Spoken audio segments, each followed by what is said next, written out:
ኦርቶዶክስ ተዋሕዶ አምላክ ይጠራ የባረካችሁ ቀድሳችሁ ለንስሐ ብቁ ተዘጋጁ። አቡነ ዘበሰማያት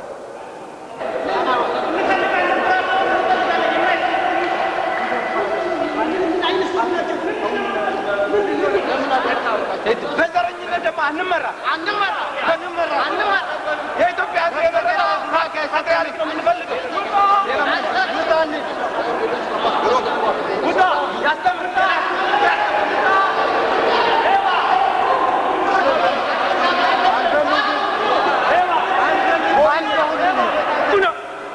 ተአምር ሊሰሩ በምንም ተአምር እኛ የምናምንበት ነገር አይደለም። የኢትዮጵያ ሕዝብ አልመረጠው። በዘረኝነት የመጣ ሰው አንፈልግም።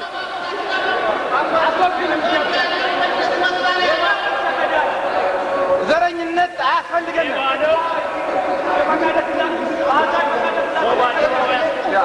ቁጣ የሚዞር ጳጳስ አናውቅም።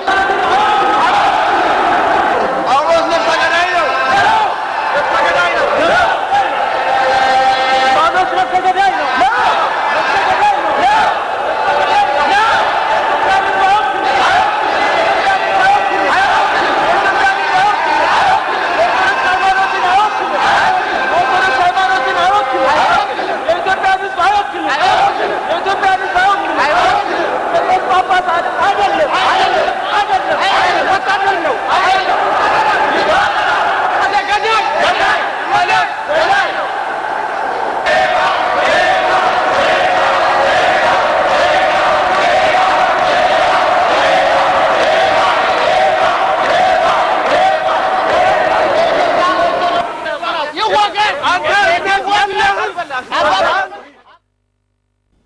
ኢህአዴግ ወደ ስልጣን መምጣቱን ተከትሎ በኢትዮጵያ ኦርቶዶክስ ተዋሕዶ ቤተክርስቲያን ውስጥ የተፈጠረው ችግር 22 ዓመታት መፍትሄ ሳያገኝ 23ኛ ዓመት ጉዞውን ጀምሯል። ከቤተክርስቲያኒቱ ቀኖናዎች ፓትርያርክ አቡነ መርቆሬዎስ ከመንበረ ፓትርያርክነቱ ተገደው ተነስተዋል በሚሉት በውጭ ባሉት አባቶችና ከዚህ በተቃራኒ በቆሙትና ሀገር ቤት ባሉት ጳጳሳት መካከል ሰላምን ለማውረድና አንድነቱን ለመመለስ በርካታ ጥረቶች ተደርገዋል። በአቡነ ጳውሎስ ሕልፈት ማግስት በዳላስ ቴክሳስ የተካሄደው ሶስተኛው ዙር የአባቶች የእርቅ ንግግር ብዙ ተስፋ የተጣለበት ሲሆን ተስፋውን የሚያለመልሙ እርምጃዎችም ከአዲስ አበባ ከቤተ መንግስት ጭምር መታየት የቻሉ ቢሆንም ተስፋው ከተስፋነት ባሻገር የማይጨበጥ መሆኑ የታየው በሰዓታት ልዩነት ውስጥ ነበረ። በወቅቱ የሀገሪቱ ርዕሰ ብሔር የነበሩት ፕሬዝዳንት ግርማ ወልደ ጊዮርጊስ አቡነ መርቆሬዎስ ወደ መንበራቸው እንዲመለሱ ደብዳቤ ጽፈዋል። ይህንንም ለቮይስ ኦፍ አሜሪካ የአማርኛው አገልግሎት በድምጻቸው ማረጋገጫ ሰጥተዋል። ሄሎ፣ አዲሱ እባላለሁ። ከዋሽንግተን ነው የምደውለው። አዲሱ አበበ ከቮይስ ኦፍ አሜሪካ ነው የምደውለው። አንድ ደብዳቤ ስላየሁ ነው የምደውልልዎት። የእርስዎ ደብዳቤ ነው ወይ? በእርስዎ ስም የተጻፈ ደብዳቤ ለዚህ ለብፁዕ ቅዱስ አቡነ መርቆሬዎስ ስላገኘው በትክክል በእውነት ከእርስዎ ቢሮ የተጻፈ ነው ወይ? እርስዎ ነው የጻፉት ለማለት ነው ጌታዬ። አዎ በትክክል ነው። ሽማግሌዎች ተመርጠው መጥተው እኔ ጋር ስብሰባ አድርገን ስብሰባ ላይ የደረስንበት ውሳኔ እሳቸው ቦታቸው እንዲመሉ እና ከዚህ ቀደም ሽግግር መንግስቱ ጠቅላይ ሚኒስትር ነው አሉ። ምራት ላይ እኔ እንዲወጡ ያደረጋቸው እሱ ነው አሉ። እሺ፣ ይሄንን አረጋግጡ እርስዎ? እነሱ አምነው ያሳምነውኛል። እነማን ናቸው አምነው ያሳመኑት? ይቅርታ አንዴ ይድገሙልኝ። ሰብሳቢያቸው አራጋው ጥሩ ነው። ኢንጂነር አራጋው ጥሩ ነው። እሺ፣ ደብዳቤው ላይ ግልባጭ ተደርጎላቸዋል። እሺ፣ ቀጥሎ ደግሞ የአርበኞች መሪ ሊቀ ትጉሃን አስታጥቄ የአርበኞች ማህበር ፕሬዝዳንት የቀሩት እንግዲህ እንደዚህ ተመርጠው ነው። እኛ ሳይወዱ የሄዱ ከሆኑ አሁን ያሁናቴ ስለሌለ ደግሞ በቀጥታ ከሳቸው አይደለም የሚወሰዱ በፊት የነበሩትን ባዶ ቦታ ነው የገቡት። ስለዚህ አሁን ቦታቸው ሊመለሱ ይችላሉ። እዚህ ያለውን ቦታ ፈላጊዎች ብዙ ቢሆኑ ተገቢነት ያላቸው ብዙ አይደሉም። አቃቤ ፓትርያርኩ አቡነ ናትናኤል እሳቸው የሚወዳደሩ አይደሉም። እሳቸው ሊወጡ ይችላል ከሚል ውሳኔ ደረስ ነው። ሁለተኛ ደግሞ እኛ እዛ በመሆናቸው በአንድ ሲኖዶስ ተቋቁመዋል።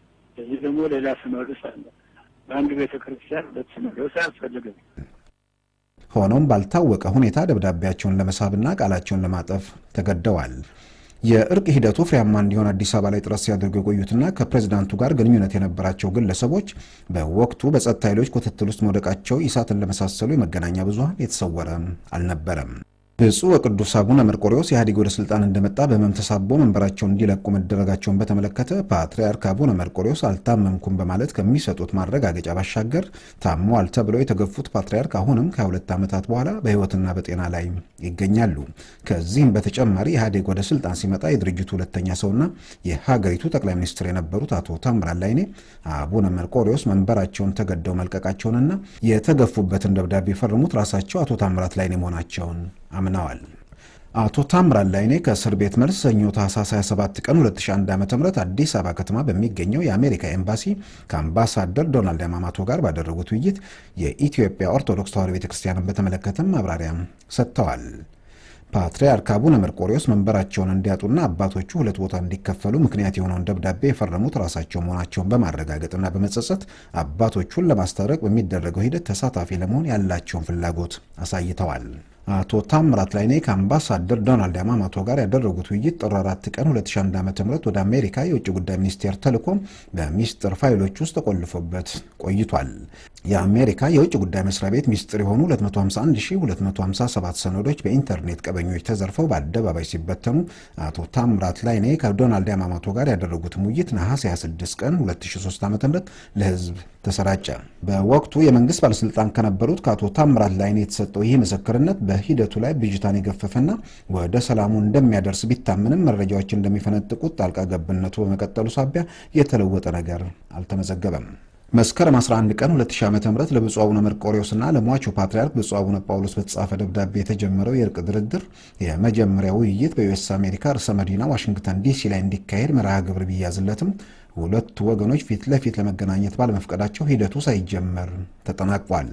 ሁለተኛውም ድርድር በዩኤስ አሜሪካ በአሪዞና ግዛት በፊኒክስ ከተማ በአንድ ሆቴል ውስጥ አርፎ ፊት ለፊት ሳይገናኙ በሸምጋዮች አማካኝነት ሲነጋገሩ ቆይተው በመጨረሻም በአካል ተያይተው ቀጣዩን ድርድር በዩኤስ አሜሪካ ቴክሳስ ግዛት ዳላስ ከተማ ለማድረግ ተስማምተው ተነሱ። በዳላስ የተካሄደው ሶስተኛው ዙር ውይይት ለመፍትሄ በእንቅፋትነት ከሚጠቀሱት ጉዳዮች አንዱ የነበረው የሁለቱ ፓትርያርኮች መኖር በተፈጥሮ ሕግ መፍትሄ ባገኘበትና አቡነ ጳውሎስ ካለፉ በኋላ የሚካሄድ በመሆኑ ትልቅ ተስፋ ተጥሎበት ነበረ። አቃቤ መንበርነቱን ያዙት ብፁዕ አቡነ ናትናኤል ለእርቀ ሰላሙ ጠንካራ ፍላጎት እንዳላቸው ሲጠቀስ መቆየቱ እንዲሁም ፕሬዝዳንት ግርማ ወልደ ጊዮርጊስ አቡነ መርቆሬዎስ ወደ ሀገሩ ገብተው መንበሩ ላይ ይቀመጡ የሚል ደብዳቤ መጻፋቸው ሩብ ክፍለ ዘመን የተጠጋ ውዝግብ መቋጫ ላይ እንደደረሰ የታመነበት ቢሆንም አዲስ አበባ ላይ የተደረጉ እንቅስቃሴዎች ተስፋው የሚጨበጥ እንደማይሆን ምልክት ሰጥተዋል። አቡነ መርቆሬዎስ ወደ ሀገራቸው ተመልሰው በመንበራቸው ላይ እንዲቀመጡ ፕሬዝዳንት ግርማ ወልደ ጊዮርጊስ የጻፉትን ደብዳቤ እንዲስቡና በአንደበታቸውም ቃላቸው እንዲያስተባብሉ ተደረገ። ያ ደብዳቤ ስህተት ሆኖ ስለተገኘ እንዲመለስ ብለናል። እኛ በአንድ ፕሮግራም አስተላልፈነዋል። ግን ሆኖ የመንግስት ትዕዛዝ አይደለም፣ የግለሰብ ሀሳብ ነውና ኤፌክቲቭ አይደለም። በእኛ በኩል በማ በኩል በእኔም በኩል ኮንትራዲክት አድርጌያለሁ። ራሴ ከስልጣኔ ውጭ ነው ያደረኩት። እኛ እንግዲህ 2 ፕሮግራም አለን። በመጀመሪያው ላይ አስተላልፈነዋል ፈቃዶን ጠይቄ፣ ግን አሁን እንደገና ይሄንን ማስተባበያ እንዳሳልፍ ነው የሚፈልጉት። ከተቻለ እንደገና ሲኖዶስ አይቶት ታርሞ የሚደረግ እንጂ አሁን የተደረገው በችኮላ ስለሆነ የሚጠና አይደለም። ይህም ወዝሮ አድርገዋለሁ ያ ነው ትቼዋለሁ ነው የሚሉት። አዎ። እርስዎ ግን ይሄን ነገር መጀመሪያ በደንብ አላጤኑትም? ክቡር ፕሬዝዳንት ይቅርታ፣ ሲሪየስ ፕሪካሽን እንደሚኖረው አላወኩም። እኔ የሄዱት ሰውዬ ቢመለሱ ምን አለበት ከሚል ነው እንጂ ከጀርባው ጣጣ እንዳለ አላውቀውም። ደግሞ መንግስት እዚህ ውስጥ መግባት የለበትም የሚለው እኔ የሚቃወም ነው። በስሜትና በችኮላ የሆነ ነገር ነው። አንጋፋዎቹ አታጋዮች አቶ አባይ ፀሐዬና አቶ ስብሐት ነጋ በየአቅጣጫው የሚያደርጉት እንቅስቃሴ አቡነ መርቆሬዎስ ወደ ሀገራቸው እንዳይመለሱ የሚያግድና ቢመለሱም በገዳም ተወስነው እንዲቀመጡ የሚያደርግ በመሆኑ ተደራዳሪዎቹ ልዑካን ከአሜሪካ ሳይነሱ የተቋረጠውን ስምምነት የሚፈታ መግለጫ አዲስ አበባ ላይ ተሰጠ። የቀጣዩ ፓትርያርክ ምርጫ ቀንም ተቆረጠ። በዚህም ሳቢያ የቀሩትን ጉዳዮች ቋጭቶ ወደ ስምምነት ለማምራት ለጥር 16 2005 ዓ.ም በካሊፎርኒያ ግዛት ሎስ አንጀለስ ከተማ ለአራተኛ ዙር የተያዘው ድርድርም ተደራዳሪዎቹ ወደ አዲስ አበባ ሳይመለሱ እንዳበቃለት ታወቀ። ከመንግስት ባለስልጣናት ጋር በመሆን ድርድሩ እንዲከሽፍ የመሪነቱ ሚና መጫወታቸው የተነገረላቸው አቡነ ሳሙኤል የፓትርያርክነቱን መንበር ይዛሉ ተብሎ ሲጠበቅ በኢየሩሳሌም የኢትዮጵያ ኦርቶዶክስ ተዋሕዶ ቤተክርስቲያን ሊቀ ጳጳስ አቡነ ማትያስ መንበሩን ተቆጣጠሩ። ለቤተ ክርስቲያኒቱ አንድነት አጥብቀው ሲጨነቁ የነበሩ ወገኖች እየሆነ በነበረው የተበሳጩ ቢሆንም ከተሰደዱት አባቶች ጋር በአንድ ወቅት አብረው የሰሩት አቡነ ማትያስ መንበሩ ላይ መቀመጣቸው በቤተ ክርስቲያኒቱ አንድነት ዙሪያ ተስፋቸው እንዳይሞት እንዳገዛቸው ይናገራሉ። ሆኖም ስልጣን ላይ ያለው የኢትዮጵያ መንግስት ከኢትዮጵያ ፖለቲካ መድረክ የመሪነቱን ሚና እስካልለቀቀ ድረስ ሲኖዶሱ ወደ አንድ ተጠቃሎ በአንድ ማዕከል ስር መቀጠሉ ጉምን የመዝገን ያህል ከባድ እንደሆነም ታምኖበታል። በመሆኑም ጎልቶ እየተነሳ ያለው ሁለቱም ወገኖች የቤተ ክርስቲያኒቱ አንድነት እስኪመጣ ድረስ በመከባበር መንፈሳዊ ኃላፊነታቸውን ይወጡ የሚል ነው። ብፁዕ አቡነ ማትያስ የፓትርያርክነቱ መንበር የተቆጣጠሩት የብዙዎች ተስፋ በመከለ ማግስት መሆኑና ስልጣን ላይ ያሉት ወገኖች ሂደቱን በዘር መስፈርት ማደላደላቸው ጥቂት የማይባሉ ወገኖችን ያበሳጨ ቢሆንም አቡነ ጳውሎስ ላይ ይታይ የነበረው ተቃውሞ አሁን በአቡነ ማትያስ ላይ አልተመዘገበም። ለዚህም በምክንያትነት የሚጠቀሰው በአንድ በኩል አቡነ ማትያስ ለረጅም ጊዜያት አቡነ ጳውሎስን በአደባባይ ጭምር ሲቃወሙ መኖራቸው፣ እንዲሁም የቤተ ክርስቲያኒቱ አንድነት እንዲመለስ የእርቅ ሀሳቡን ካመነጩት ውስጥ መጠቀሳቸው፣ በሌላም በኩል እርምጃቸው ቁጥብና ጥንቃቄ የተመላበት መሆኑ ከምዕመናን ተቃውሞ እንደታደጋቸው ታምኖበታል። ከዚህም በተጨማሪ መንግስት በአማራጭነት ይዟቸዋል ተብለው ከሚታመኑት ከነ አቡነ ሳሙኤል ጋር በማወዳደርም ለቤተ ክርስቲያኒቱ ክብርና ሞገስ ሲባል በንጽጽር የደገፉም ታይተዋል።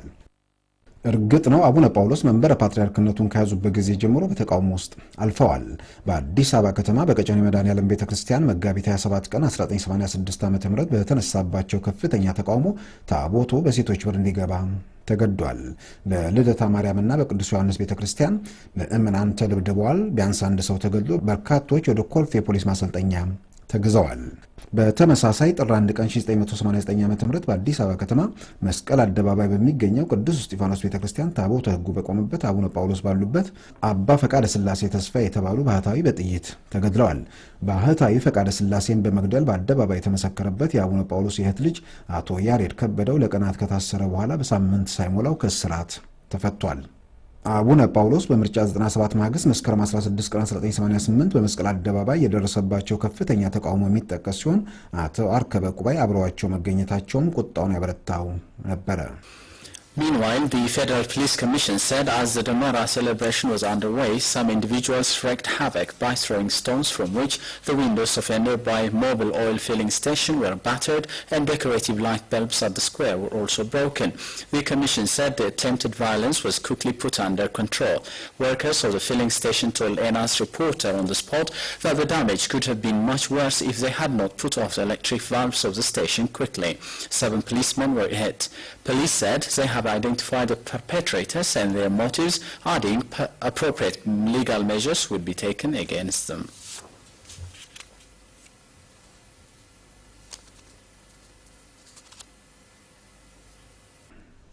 አቡነ ጳውሎስ ተቃውሞን በአገር ቤት ብቻ ሳይሆን ከሀገር ውጭም አስተናግደዋል።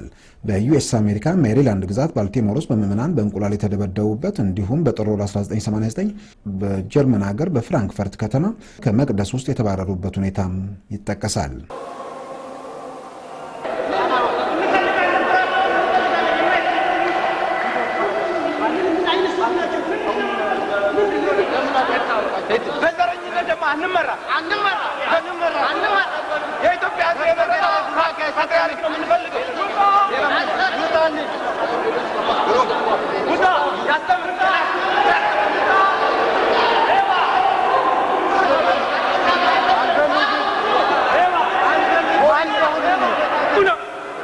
ተአምር ሊሰሩ በምንም ተአምር እኛ የምናምንበት ነገር አይደለም። የኢትዮጵያ ሕዝብ አልመረጠው። በዘረኝነት የመጣ ሰው አንፈልግም።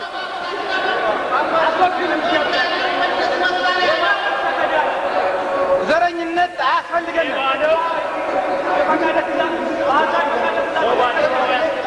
ሽጉጥ አቦ የሚዞር ጳጳስ አናውቅም።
ቢሆን ጊዜ በፖሊስ አሳፍሶ አሳስሮ ነበር ነበር ይገላል ጉርጓሩ ይገላል ያለ መንግስት ሰው ይገላል ያርዳል ያስራል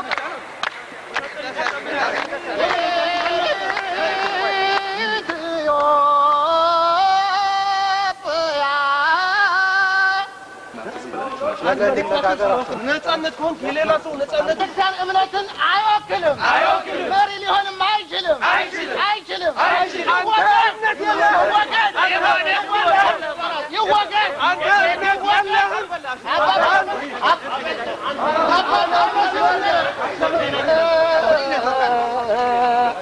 አቡነ ጳውሎስ በሀገር ቤትም ከሀገር ውጭም ከምዕመናን ከሚገጥማቸው ተቃውሞ ባሻገር ከበርካታ ጳጳሳትም ጋር ባለመግባባት ይታወቃሉ። ከሲኖዶሱ ዕውቅና ውጭ የፈቀዱትን በማድረግ የቤተ ክርስቲያኒቱን ገንዘብ በማባከን ወዘተ ከጳጳሳቱ ጋር የተወዛገቡት አቡነ ጳውሎስ በተለይም ሐምሌ 8 ቀን 2001 ዓ.ም በጳጳሳቱ ላይ በውድቅት ሌሊት ከደረሰው ድብደባ ጋር በተያያዘ በርካታ ምዕመናንን አሳዝነዋል።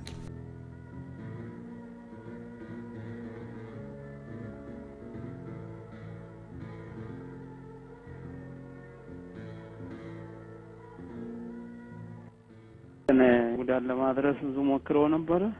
ትንሽ ሲቀር መኝታ ቤቱን ሊከፍቱ ሲሉ ተጋር ፖሊስ ምናምን ጠራሁኝ ድረሱልን ምናምን የሚሉ ድምጽ አሰማሁ። ወደ ኋላ ሄዱ። መጀመሪያውን መዝጊያ ለ30 ደቂቃ ያህል ደብድበው በትልቅ እንትን ነው ገነጣጠሉት። የመኝታ ቤቴን እንደዚሁ ደብድበው ትንሽ ስትቀር አሁን ቅድም እንዳልኩ ተነጋገር ቆጠሩና በእኔ ላይ አልደረሱም፣ አላገኙኝም። ማን ናቸው እነዚህ ሰዎች አባታችን? ማንነታቸው ይታወቃል፣ ፖሊስ ነን ይላሉ አሉ። የፎርጅ ነገር ይሆን አሳይተዋል። እነ የታጠቁ እንትኖች ናቸው እኮ እናንተ የተገዙ ናቸው እኮ የምትጠረጥሯቸው አሉ አባታችን? አይ ያማ ምን መጠረጠሩ ራሱ የግቢው የታወቀ አይደለም። መታወቁን አውቃለሁ፣ ግን እንደው ፓትርያርኩ መተው እርሶን አነጋግሮት የሚል ነገር ሰማሁ። እውነት ነው? ምን ተባባላችሁ? አይ መተው ጠይቀውኛል። እንኳን ይገር ወጣ ምናምን አሉ። አዎ ብዬን የሚደረሰብኝን ያው እንትን አገለኩላቸው። ከዛ ሄዱ። ማለት እንኳን ደህና እንትን አለ። ምንድነው ነገሩ ምንድነው አሉኝ። አይ ምን እናውቃለን ስንደበደብ ነው እንጂ የመከራ ሰናይ ነው የምናውቀው እንጂ። ምን ሰዓት ነው የመጡት? 4:30 ነው ማታ። አዎ ያኔ ደብዳቤዎቹ ወዲያ ወዲህ የሚዞሩበት ነው። እሳቸውን እንዴት ዝም አሏቸው በማታ ሲሄዱ? ማንን? ፓትርያርኩን። አይ የወቀው እንጂ የሚፈልጉት ይኖራል እንጂ እሳቸው አይፈልጉ ነው የሚፈልጉት ነው እንጂ መቼም የሆነ እኛ እንግዲህ የሁሉ መከራ የደረሰ ልክ እግዚአብሔር ተጣሰ፣ እግዚአብሔር ይከበር፣ በጠቅላላ ቤቱ በስርዓት ይመራ ይያልን በተለየ ነው ላይ በግማሻችን ነው እንግዲህ በ5 ጳጳሳት ላይ ነው የቤት ድብደባ ያደረሰ። የኔ እንግዲህ አልከፍትም ስላልኩኝ በጣም ለብዙ ጊዜ ነው እንትን ያሉት እና በእነዚህ ላይ ነው ዘመቻ የተደረገ። የተቀናበረ ነው። እንዴት በመኪና ገብተው ነው እኮ ቤቱ ከውጭም ፌደራል ይመጣል፣ በሩ ሲደርስ ሰላም ነው ምንም ነገር የለም እየተባሉ እኮ ነው። ኤጲፋኒዮስ ያው ውጭ ወጥተው አይተዋቸዋል በመኪና ገብተው ሲሄዱ።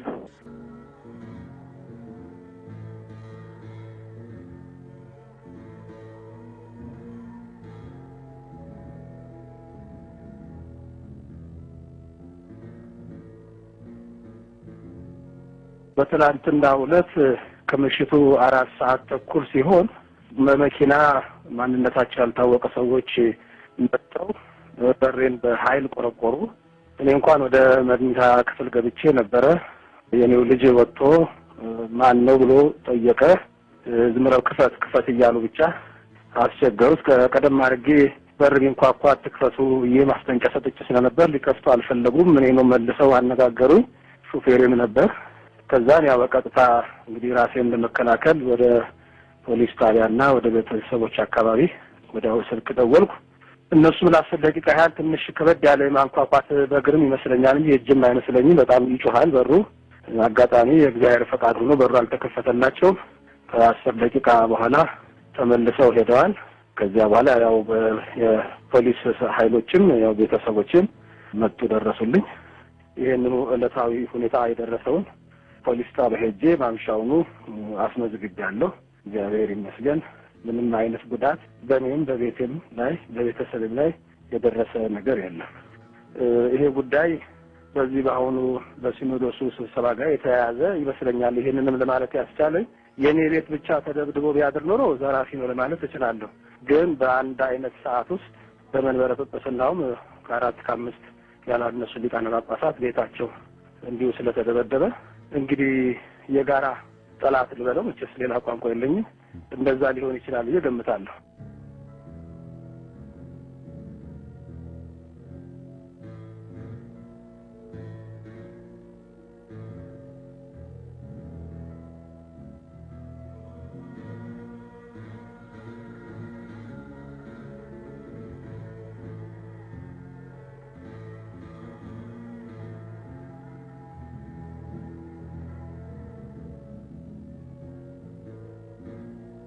ትናንት ማታ ምን ተፈጥሯል? ድብደባ ለማካሄድ ተሞክሮ ቤቶቻቸው የተሰባበሩ አባቶች አሉ። ይሄ ጽሑፍ የሚለው በፓትርያርኩ መሪነት እርሳቸውን ተገና አድርገው የሚንቀሳቀሱ ለምሳሌ ወይዘሮ እጅጋየሁ በየነ ይላል። ግለሰቧ መልስ ካላቸው መናገር አለባቸው በሚል የስራችንም ጠባይ ነው ደንብም ነው። ኧረ እኔ ምንም አውቀው ነገር የለኝም። ምን እንደምትሉ እኔ ነው ወይም ሌላ እጅጋየሁ አለ? እጅጋየሁ በየነ ማለት አይ ሞክሼ እንዳለ ብዬ ነው። ጥሩ እንግዲህ ሞክሼም ካለ የምትለውን ኢንተርኔት በሙሉ አንብቤዋለሁ። አከብራቸዋለሁ፣ አሁንም ወደፊትም አከብራቸዋለሁ። ይሄን ወደ ኋላ ልምልበት ቃል አይደለም። እያንዳንዱ ሊቃነ ጳጳሳት አከብራቸዋለሁ። አባቶች ናቸው፣ በአባትነታቸው አከብራቸዋለሁ። ሁሉም ጋር ሄዳለሁ። አቡነ መልከ ጼዴቅን ብትወስድ ራስ ጋብዛለሁ፣ አበላቸዋለሁ። ሁሉንም ሰብስቤ ይኸው ነው፣ ሌላ ነገር የለም። ቅር ነው የሚለው ሰው ካለ እንግዲህ ወደፊት ተዋለሁ። በቃ ከዛ ያለፈ ግንኙነት የለንም ነው። ኧረ እኔ ምንም አውቀው ነገር የለኝም። ምን እንደምትሉ እኔ እንደውም አሞኝ ተይቻለሁ። ምንም አውቀው ነገር የለኝም። ቀጥታ ፓትርያርኩን ለምን አታነጋግሯቸው? ሞክሬ እምቢ ስላለኝ ነው። ማን ነው እምቢ አለ? እሳቸው ጋር መቅረብ አልተቻለም። እውነቴን አይ አይደለም፣ የምሬን ነው የምልህ። ምን አሁን በእውነት አንተ የምትለው እንኳ አሁን ነው የምሰማው። እግዚአብሔር ምስክሬ ነው። አሁን ነው የምሰማው ከአንተ መድኃኒዓለም። በጣም አዝናለሁ፣ ግን ምን ይደረጋል?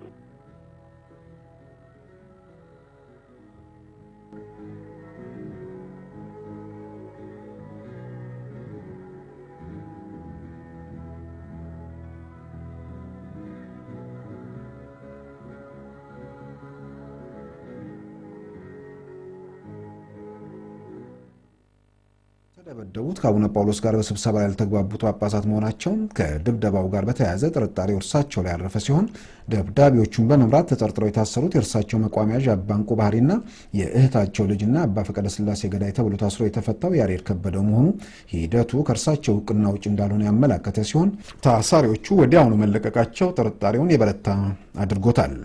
በአዲስ አበባ ከተማ በቤተ መንግስት አቅራቢያ እንዲሁም በላፍቶና በቃሊቲ በአንድ ሌሊት በበርካታ ጳጳሳት ላይ ድብደባ የፈጸሙ ሰዎች አለመያዛቸው ድርጊቱ ከመንግስት እውቅና ውጭ ነው ወይ የሚል ጥያቄም በወቅቱ አስነስቷል። አቡነ ጳውሎስ ተቃውሞን ብቻ ሳይሆን በዙሪያቸው ደጋፊም አፍርተዋል።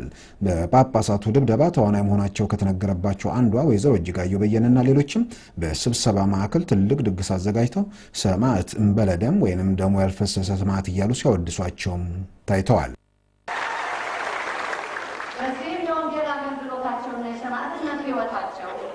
ዓለማውያን አትግደል ሲሉ ቅዱስነታቸው ግን አትቆጣ ይላሉ።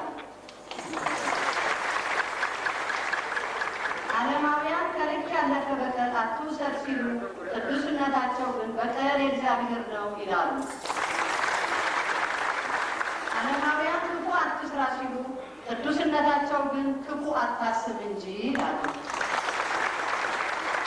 ዓለማውያን ጓደኛን ውደድ ሲሉ ቅዱስነታቸው ግን ጠላትህን ውደድ ብለው አስተምረዋል። በመሆኑ በዚህ የቅዱስና ሕይወታቸውና የሰማዕትነት አገልግሎታቸው እኛ ምዕመናን ብድግ በሉ። ጥያቄውን የጠየቃችሁ በሙሉ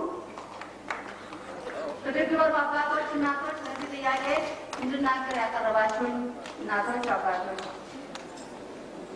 በዚህ በቅድስና ሕይወታቸውና የሰማዕትነት አገልግሎታቸው እኛ ምዕመናን ሰማዕት በእንበለደም ብለን ሰይመናቸዋል።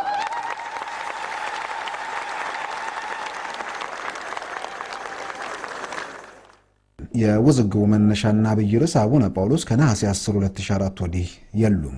ሆኖም የኢትዮጵያ ኦርቶዶክስ ተዋሕዶ ቤተክርስቲያን ውዝግብ ዛሬም ተዳፍኖ ቀጥሏል። የአቡነ ጳውሎስን ፓትርያርክነት ሕገ ወጥ እንደሆነ በማንሳት ከመነሻው ራሳቸውን ከሂደቱ ያገለሉት አባ ገብረስላሴ ጥበቡ በቤተክርስቲያኒቱ ውዝግብ ዙሪያ ከኢሳት ጋር ቆይታ አድርገዋል። በአሁኑ ወቅት በስነ መለኮት የዶክትሬት ዲግሪያቸውን በመከታተል ላይ የሚገኙትና በውጭ የሚገኘው የኢትዮጵያ ኦርቶዶክስ ተዋሕዶ ቤተክርስቲያን ቅዱስ ሲኖዶስ የሰንበት ማደራጃ መምሪያ ኃላፊ የሆኑት አባ ገብረስላሴ ጥበቡ ሲኖዶሳዊ ጉዞ በኦርቶዶክስ ቀኖና ሲመዘን በሚል ርዕስ መጽሐፍም ጽፈዋል። በችግሩ በይበልጥም በመፍትሄው ዙሪያ የሌሎች እህት አብያተ ክርስቲያናትን ልምድ በማንሳት ማብራሪያም ይሰጡናል።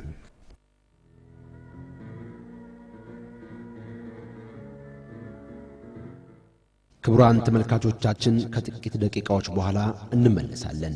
የኢትዮጵያ ሳተላይት ቴሌቪዥንን በwww.ethsat.com እንዲሁም በyoutube.com/ESA ቴሌቪዥን በፌስቡክ.com ESATTV እንዲሁም በIPTV በስማርትፎን በአጭር ሞገድ ሬዲዮና በሳተላይት ሬዲዮ ያገኙናል። አሁንም ከኢሳት ጋር ይሁኑ። ይህ የኢትዮጵያ ሳተላይት ቴሌቪዥን ነው።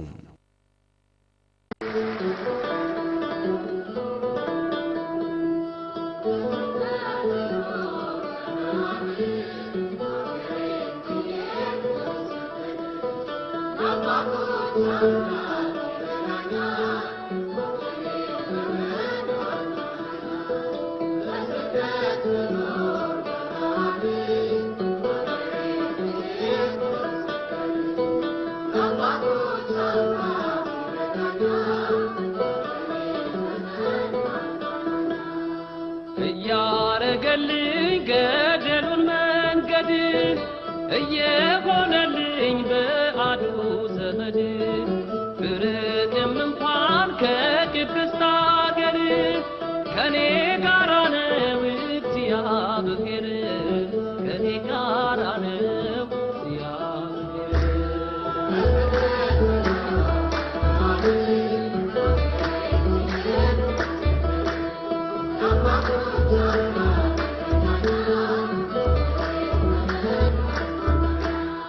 እየባረከ የእጆቼን ሥራ አብሮ የኖረ ካደጉበት ስፍራ በባዕድ አገር ትጉህ አድርጎኝ በጠላቴ ፊት አሰለጠነኝ በጠላቴ ፊት